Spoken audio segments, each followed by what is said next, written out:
In 1944, 7-year-old Margaret O'Brien stood on an MGM soundstage, sobbing uncontrollably as she smashed snowmen with a stick. The Academy awarded her an Oscar for this moment, calling it a miracle of acting. But it wasn't acting. Minutes earlier, the director had pulled her aside and whispered that a man with a gun was waiting outside to execute her puppy if she didn't cry. This is the sick, true story of how Hollywood tortured a child to get a reaction shot. That sadism, however, was the rot festering beneath the gilded veneer of the 1940s Metro-Goldwyn-Mayer. It was the Tiffany's of movie studios, a kingdom that boasted more stars than there are in the heavens. But beneath the Technicolor rainbows and the synchronized swimming numbers, the lot in Culver City was a high-pressure factory fueled by the labor of children, while the adult stars were pampered with villas and valets. The children were treated as livestock, expensive, talented livestock that required breaking. Margaret O'Brien was the crown jewel of this strange, sad collection. While other studios looked for children who could smile and tap dance, MGM needed something darker. Margaret was the melancholy child, the designated mourner for a world at war. She was a prodigy of sorrow. The studio marketing department sold her as a miracle, a tiny emotional savant who could summon tragedy on command. But inside the studio gates, she was known simply as the town crier. Her value to the corporation was calculated in teardrops. But tears, unlike tap dancing or singing, require a toll. You cannot fake the kind of guttural sobbing that wins Oscars, especially not when you are 6 years old. To ensure the waterworks flowed on schedule, the studio created an environment of psychological warfare that pitted child against child. The executives knew that insecurity was a better motivator than praise, so they manufactured a brutal rivalry between Margaret and another MGM asset, June Allison. Allison was older, playing teenagers, but the studio treated them as interchangeable crying machines. The producers would loom over little Margaret on the set, checking their watches with a cold, bureaucratic impatience. They wouldn't offer encouragement. Instead, they would lean down and whisper the words that haunted her childhood. June can cry faster than you. Why are you so slow today? Maybe June is the better actress. It was a masterclass in gaslighting. They taught a first grader that her worth as a human being was a race to the bottom of misery. They conditioned her to believe that affection was transactional, that if she couldn't hurt herself emotionally, she would be replaced by the better crier waiting in the wings. This was the atmosphere Margaret breathed every day, a toxic mixture of adoration and the constant gnawing fear of being discarded. This system of manipulation reached its terrifying apex during the production of Meet Me in St. Louis. The film was intended to be a masterpiece, a lush, nostalgic valentine to an idealized American past. At the helm was Vincente Minnelli, a director who was less a man and more a meticulous architect of dreams. Minnelli was a visual genius, obsessed with the color of the wallpaper, the fall of the light, and the composition of the frame. To him, actors were merely moving parts in a grand painting. He demanded perfection, and he had very little patience for the biological inconveniences of children.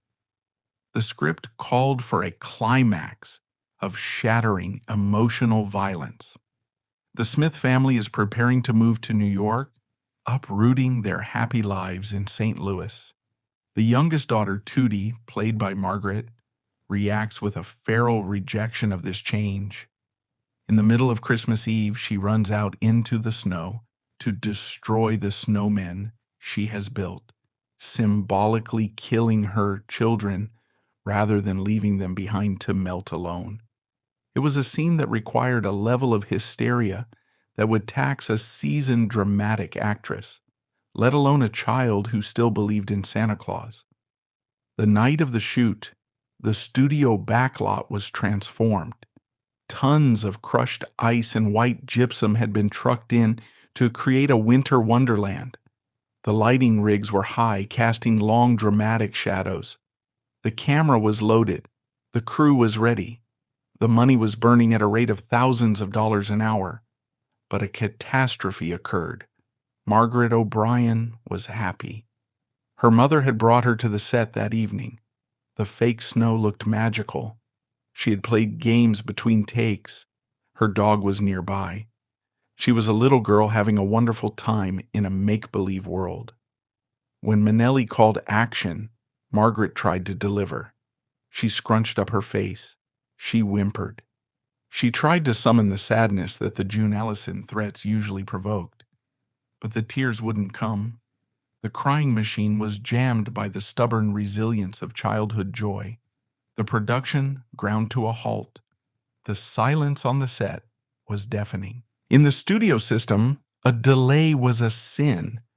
The crew shifted uncomfortably. The producers began to tap their feet. Minnelli stared at the dry-eyed child with growing frustration. He was losing the light. He was losing the rhythm. He didn't have time to coach her through the nuances of displacement and grief. He needed a shortcut. He needed a trigger that was primal and undeniable. He called cut and walked onto the snowy set, his shoes crunching on the chemical ice. He signaled for the crew to step back. He took the 7-year-old Margaret by the hand and led her away from the lights, away from her mother, into the shadows of the sound stage. He knelt down so that his face was level with hers. He looked into her wide, trusting eyes. He put on his most serious, authoritative mask, the face of the adult who holds the keys to the world. "Margaret," he said, his voice dropping to a conspiratorial whisper, "I have some very bad news." Margaret's heart stopped. She looked at the man who controlled her world. "There is a man waiting outside the studio gates," Minnelli lied, his voice steady and calm. "He has a gun. He's a dog killer." Margaret froze. The blood drained from her face. "He's here to take your dog," Minnelli continued, twisting the knife. "If you don't cry, if you don't give me the tears right now in this next take, he is going to take your dog, put him in a sack, and shoot him dead." The effect was nuclear. The line between fiction and reality dissolved instantly. A 7-year-old mind does not process nuance. It processes safety and danger. She didn't hear a director giving her a motivation. She heard a credible, imminent death threat against the creature she loved most in the world. The image of the man with the gun was not a metaphor. It was a monster standing just outside the door, waiting for her to fail. Minnelli stood up, satisfied. He walked back to his chair, leaving the trembling child standing in the fake snow. He yelled, "Action!" What the cameras captured next was not a performance. It was a panic attack. Margaret exploded. She didn't just run to the snowmen, she threw herself at them with the frantic violence of a child fighting for a life. She smashed their frozen heads with a stick, screaming, sobbing, her breath catching in jagged, terrifying gasps. She wasn't crying about moving to New York. She wasn't crying about snowmen. She was crying to save her dog. She was crying to stop the man with the gun. She was screaming to the universe that she would be good, she would be sad, she would be whatever they wanted her to be as long as they didn't kill her best friend. Minnelli got his shot. He watched the child crumble. He watched the raw agony pour out of her, and he didn't feel shame. He felt triumph. He had manipulated a human soul to get the perfect lighting effect. He yelled, "Cut," and then the mask slipped back on. With the casual cruelty of a sociopath, Minnelli walked over to the heaving, terrified child. He patted her on the head. He smiled. He told her the dog was safe. He told her the man with the gun had gone away. He handed her a lollipop as if it were a fair trade for the trauma he had just inflicted. The scene was in the can. The critics would later rave. They would call it a masterpiece of juvenile acting. They would hand her a miniature Oscar, a golden statuette that was supposed to represent excellence. But every time Margaret looked at that award, she didn't see glory. She saw the ghost of the man with the gun. She remembered the taste of fear in the back of her throat. MGM had gotten what they paid for. They had successfully extracted the product from the resource, but in doing so, they had crossed a line that could never be uncrossed. They had proven to Margaret and to every other child in the system that the adults were not protectors. They were predators who would use anything, even the life of a puppy, as leverage. But the story of Margaret O'Brien didn't end in the snow. That night was just one chapter in a long, grueling education. While the puppy threat became a legendary anecdote of Hollywood cruelty, it was merely a symptom of a much larger, more systemic sickness. As Margaret grew, the threats would change. The competition with June Allison would intensify. The studio's grip would tighten. And she would soon learn that in the eyes of MGM, a child who couldn't cry was a child who had no right to exist. The lollipop that Vincente Minnelli handed Margaret O'Brien after threatening to execute her dog was not a treat. It was a bribe. It was a sugary contract that sealed her silence and normalized the abuse. The sugar dissolved on her tongue, but the lesson solidified in her gut. Trauma is the currency of love. If you want the adults to smile, if you want the man with the gun to stay away, if you want to be safe, you must bleed. You must suffer. And you must do it on cue between the hours of 9 and 5 with a lunch break in the commissary. The incident on the set of Meet Me in St. Louis was not an anomaly. It was the orientation. It marked Margaret's full initiation into the MGM crying factory. Following her Oscar win, the studio didn't seek to protect their fragile asset. They sought to industrialize her.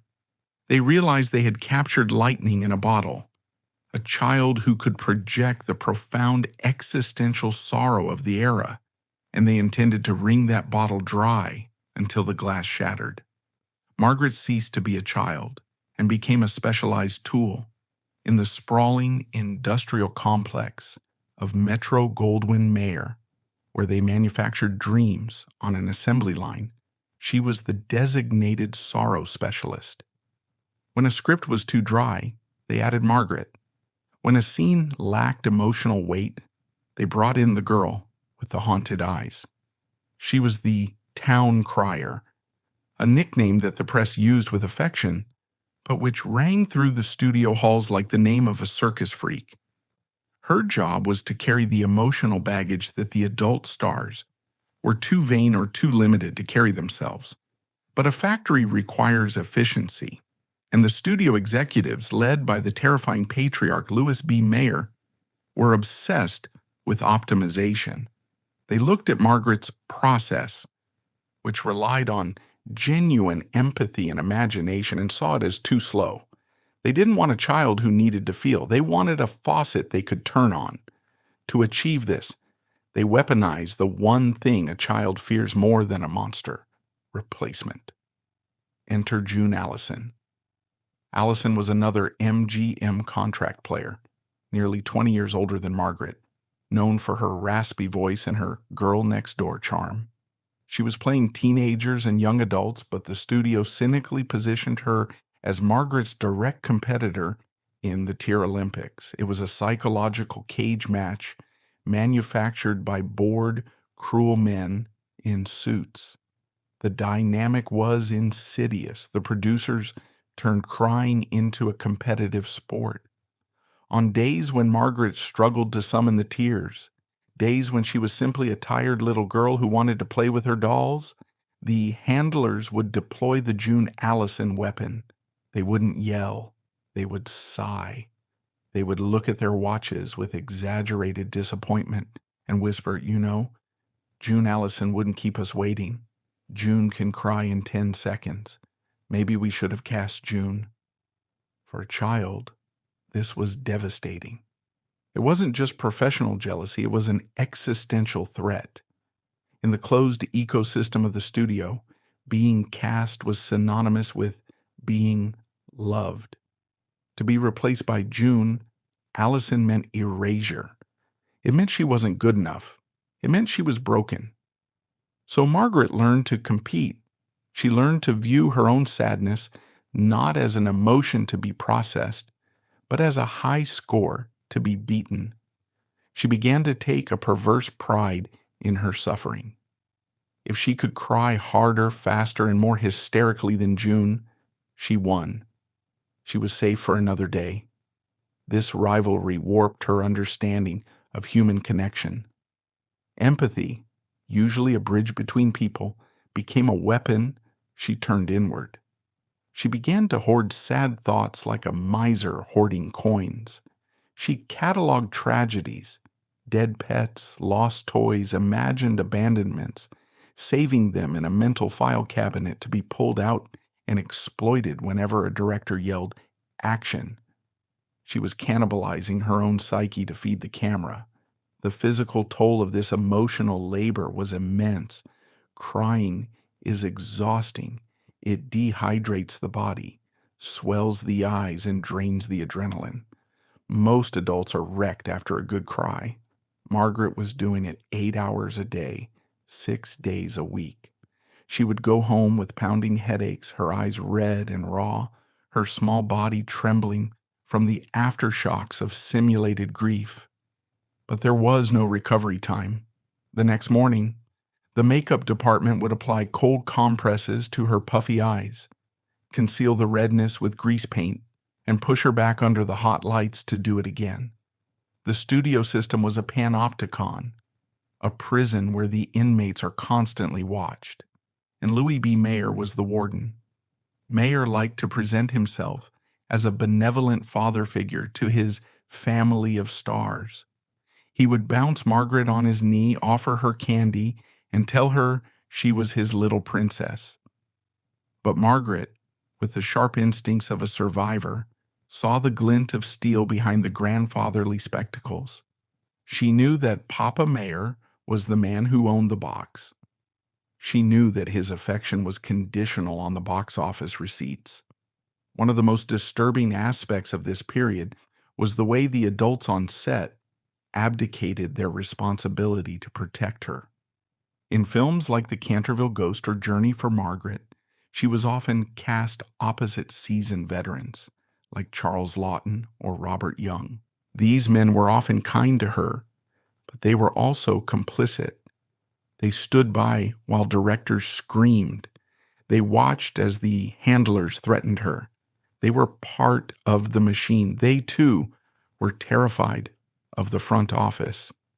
In this environment, Margaret became a little mother, a child who had to manage the emotions of the adults around her. She learned to read the room instantly. If the director was angry, she became small. If the lead actor was hungover, she became professional. If the crew was tired, she became the entertainment. She was 7, 8, 9 years old, carrying the emotional maturity of a war widow. This inversion of roles was most evident in the way the studio marketed her. They sold her trauma as depth. Fan magazines gushed about her soulful eyes and her uncanny understanding of sorrow.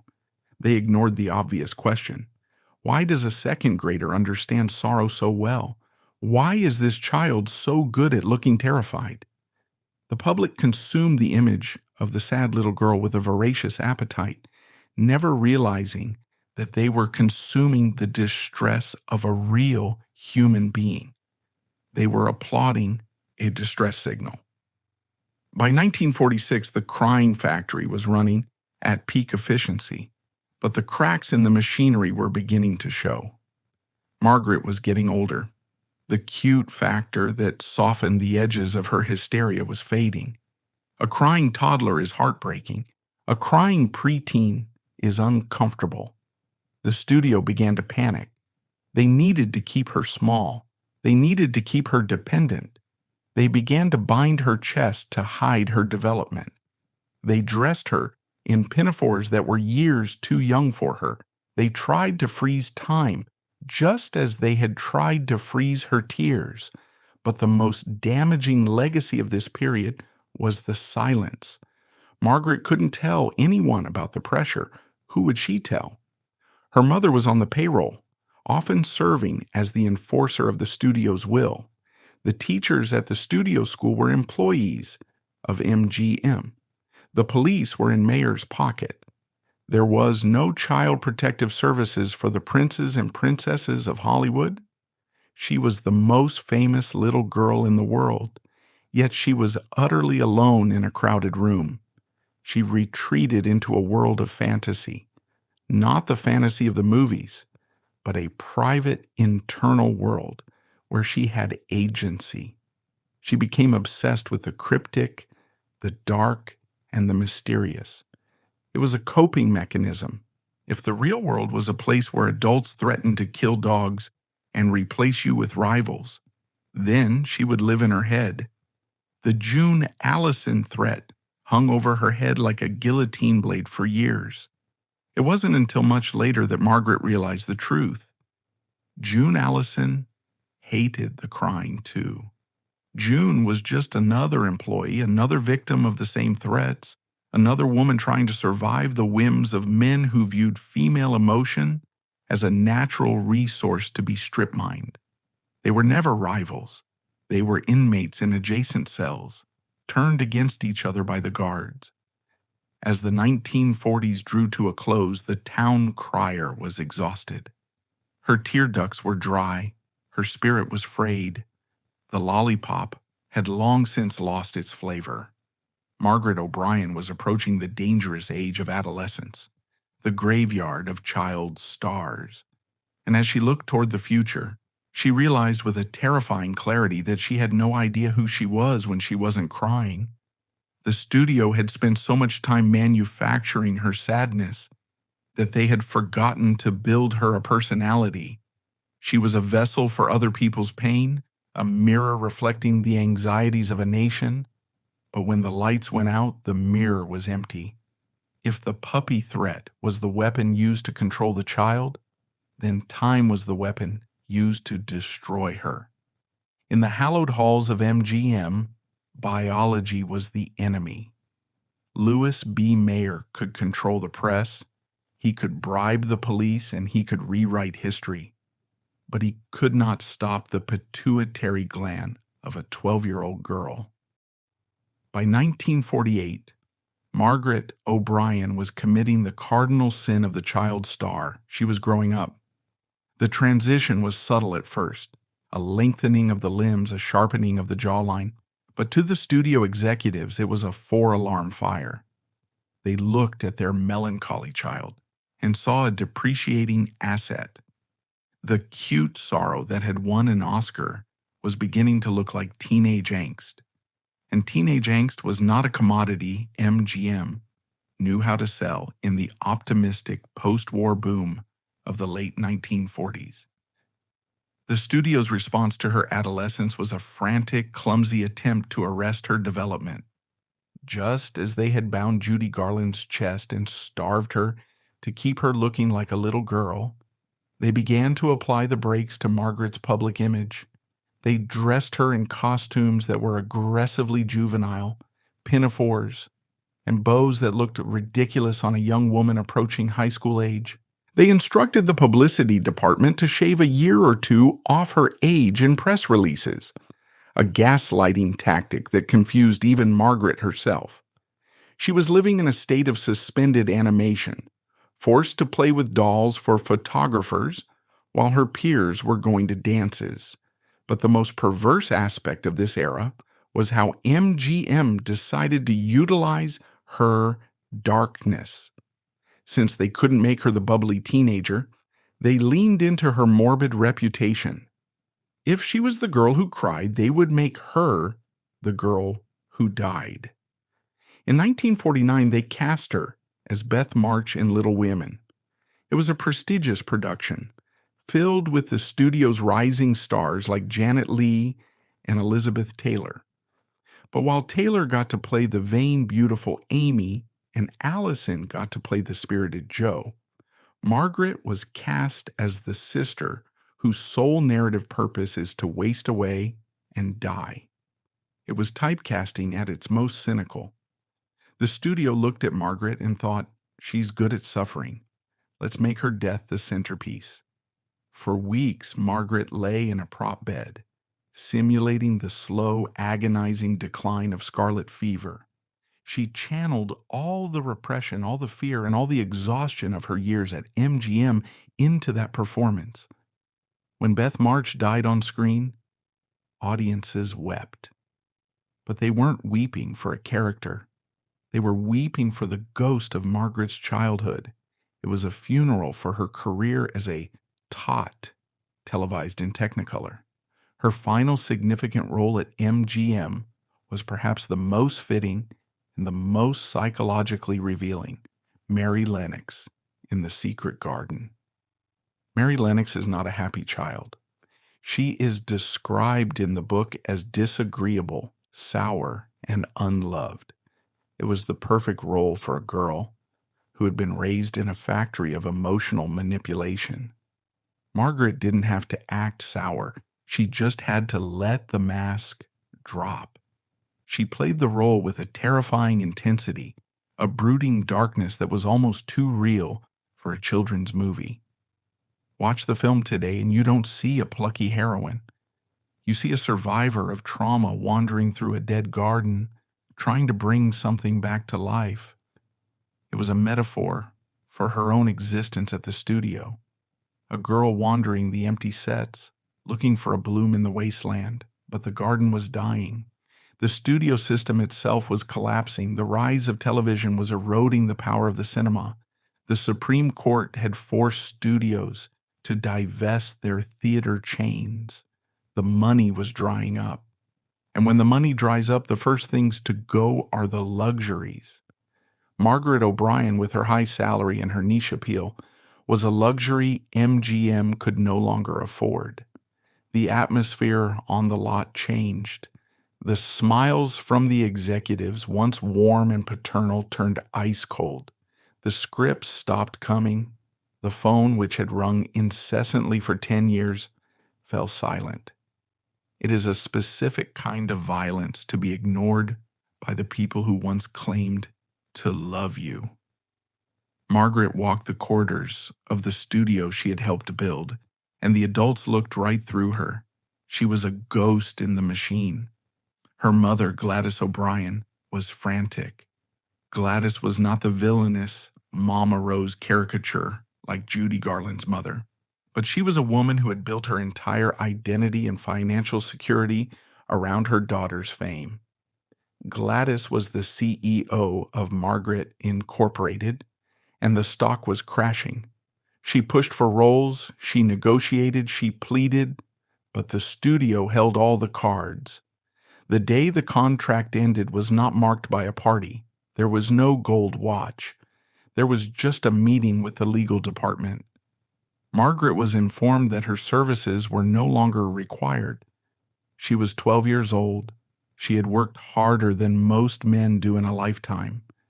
She had generated millions of dollars in revenue. She had sacrificed her education, her social development, and her peace of mind. And in return, she was handed a cardboard box and shown the gate. Walking out of MGM for the final time was a surreal experience. For the first time in her memory, Margaret O'Brien was unemployed. She stepped out of the dark sound stage and into the blinding California sun, blinking like a prisoner released from solitary confinement. But the world outside the gates was not welcoming. It was terrifying. Margaret had no life skills. She didn't know how to order in a restaurant. She didn't know how to talk to boys. She didn't know how to make a bed. She had been raised to be a mimic, a mirror, a doll. She knew how to hit a mark, how to find her key light, and how to cry on cue. but she didn't know who Margaret was. The transition to the real world was brutal. She tried to attend a normal school, but she was an alien species. The other children stared at her. They whispered. They bullied her. They wanted to see the town crier break down. They poked and prodded at her, looking for the cracks. Margaret, conditioned to be professional at all times, put up a wall of icy reserve. She became untouchable, aloof. It was a defense mechanism, but the other kids just thought she was stuck up.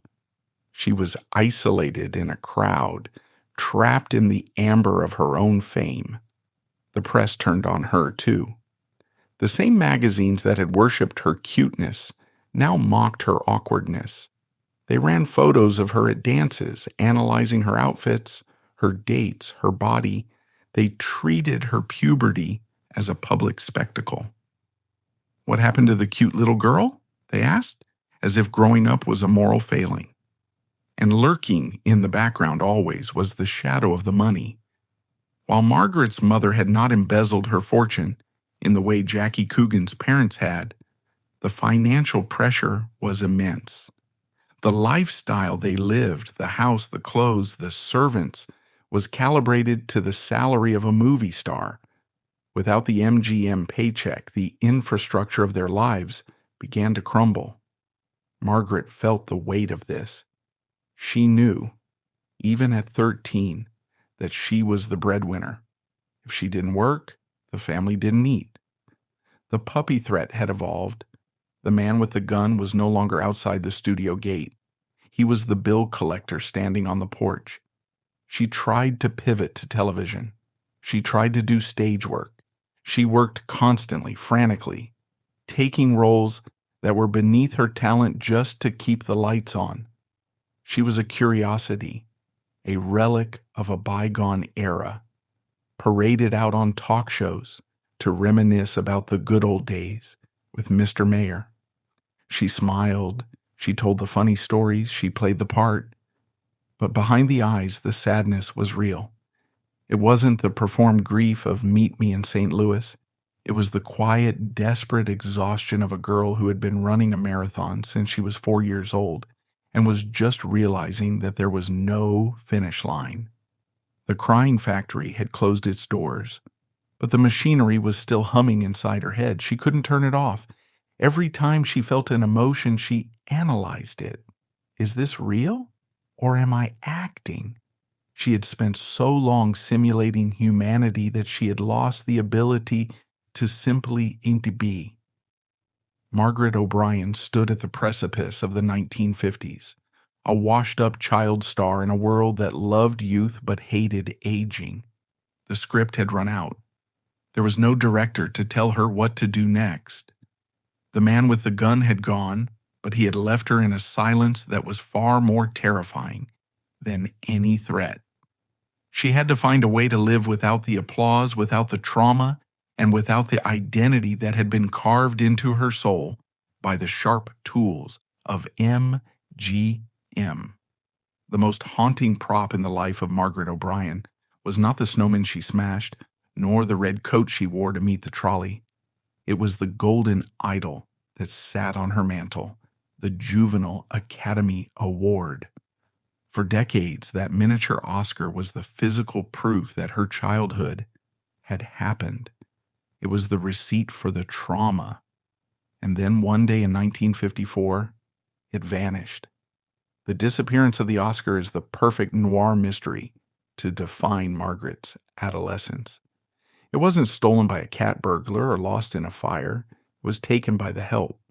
One of the maids, a woman who had polished the statue for years, took it home to polish it one last time and never came back. For 50 years, the Oscar was gone. To anyone else, it was just a statue. To Margaret, its absence was a phantom limb. The theft felt like the final indignity of the studio system. First, they took her innocence. Then they took her income. And finally, they took the symbol of her sacrifice. She spent her young adulthood searching for it, scouring flea markets and auction catalogs. A woman looking for the piece of her soul that had been pawned for pocket change. But while the statue was missing, the girl herself was trying to avoid disappearing along with it.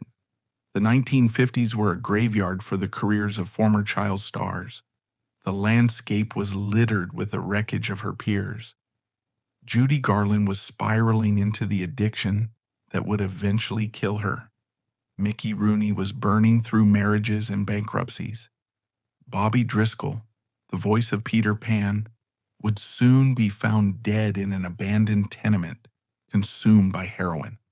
The statistical probability of Margaret O'Brien ending up dead or addicted was overwhelmingly high.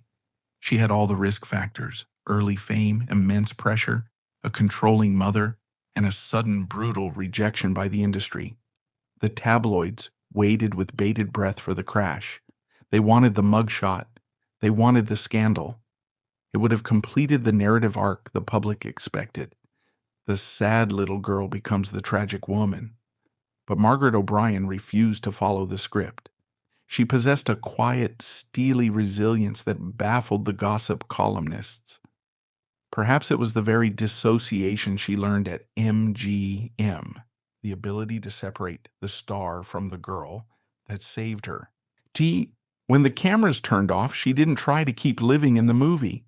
She didn't chase the high of the applause because she knew deep down that the applause was manipulated. She knew the game was rigged, so she stopped playing it. Instead of turning to pills to numb the pain of rejection, she turned to the one thing Hollywood had denied her: autonomy. She took control of her own narrative. She realized that if MGM wouldn't cast her, she would cast herself. She moved into television, the new medium that the movie snobs looked down upon. She appeared on Playhouse 90, Lux Video Theater, and dozens of anthologies. She wasn't the star anymore. She was a working actor. It was a humble demotion, but it was honest work. She showed up, she hit her mark, she got paid, and she went home. She treated acting not as a divine calling or a source of validation, but as a trade, like plumbing or carpentry. This shift in perspective was her salvation. It stripped the industry of its mystical power over her self-worth. If she didn't get a part, it wasn't because she was unlovable. It was just business. Her relationship with her mother, Gladys, also evolved. In the standard Hollywood horror story, the mother is the villain, the Mama Rose who drives the child to destruction. Gladys was certainly controlling, and she had certainly profited from her daughter's labor. But she was not the monster that Judy Garland's mother was. Gladys didn't feed Margaret amphetamines to keep her awake. She didn't sell her to producers. As the money dried up, the power dynamic shifted. Margaret became the adult. She forgave her mother not out of naivety, but out of a pragmatic understanding of survival. They were two women who had survived the Shark Tank together. Gladys had protected her from the worst of the predators, even if she had exposed her to the puppy threat. It was a complicated, messy love, but it was real. Margaret chose to focus on the protection rather than the exploitation. It was a choice that allowed her to keep her family intact when so many others were shattered. In 1959, Margaret married Harold Robert Allen, an art student. It ended in divorce, as many young marriages do. But in 1974, she married Roy Thorson, a steel industry executive. Note the profession. Steel. Not film. Not music. Steel. She married a civilian. She married a man whose hands built real things, not illusions. This was her rebellion. She built a life that was aggressively, defiantly normal. She moved to the suburbs. She had a daughter, Mara. She went to PTA meetings. She grocery shopped. To the neighbors, she was the nice lady down the street who used to be famous. To Margaret, this anonymity was a warm bath after a lifetime in the freezing cold. But the crying factory had left its mark. You cannot spend your formative years simulating hysteria without it wiring your brain differently. Margaret retained a fascination with the macabre, a lingering shadow from her days as the melancholy child. She collected Peruvian artifacts. She loved ghost stories. She had a dark, dry sense of humor that unsettled people who expected her to be Tootie Smith. She acknowledged the darkness, but she didn't let it consume her. She kept it in a box, much like the studio had kept her. But this time, she held the key. And then, in a twist that would be rejected by a screenwriter for being too implausible, the past came knocking. In 1995, 50 years after it had vanished, the missing Oscar resurfaced. Two memorabilia collectors were browsing a flea market in Pasadena. In a box of junk, sandwiched between old license plates and broken toaster parts, they saw a dull, tarnished statuette. The shopkeeper had no idea what it was. He was selling it for a pittance. The collectors bought it, polished it, and realized what they held. It was the holy grail of Hollywood memorabilia, the lost award of Margaret O'Brien. The Academy was notified. They contacted Margaret. The reunion was emotional, but not in the way the public expected. When the statue was returned to her in a small ceremony, Margaret didn't weep. She didn't have a breakdown. She held the small golden man in her hands, the same hands that had smashed the snowmen, the same hands that had trembled with fear on the snowy set in 1944. She looked at it. It was smaller than she remembered. For half a century, that statue had been a symbol of what was taken from her. Its absence represented the theft of her childhood, but its return signified something else: closure. The object had lost its power to hurt her. It was just metal. It was just a trophy. It didn't contain her soul. Her soul was safe, hidden away in the life she had built for herself, far away from the reach of any director. She placed the Oscar back on the mantle, not as an idol, but as a souvenir from a trip she had taken a long time ago to a strange and cruel country called MGM. She had survived the trip. She had come home, and most importantly, she had outlived the men who tried to break her. Louis B. Mayer was dead. Vincente Minnelli was dead. The studio system that had treated her like cattle had collapsed into dust. But Margaret O'Brien was still standing. The girl who was afraid of the dark had learned that the only way to defeat the monster is to turn on the light and realize it was just a man in a suit all along. Today, Margaret O'Brien is one of the last living witnesses to the golden age of Hollywood. She is a woman in her late 80s, elegant, sharp-witted, and gracious. She appears at film festivals and conventions, sitting in front of long lines of fans who clutch battered VHS tapes of Meet Me in St. Louis. She smiles, she signs autographs, and she answers the same questions she has been asked for 80 years. And inevitably, someone asks about the crying, someone asks about the dog. When she tells the story of the puppy threat now, she often frames it as a humorous anecdote, a quirky artifact of a bygone era. She smiles as she recounts Vincente Minnelli's lie about the man with the gun. The audience usually chuckles, a nervous, uncomfortable laughter that ripples through the room. It is the laughter of people who are trying to reconcile their love for a classic movie with the sudden, sharp realization that it was forged in cruelty.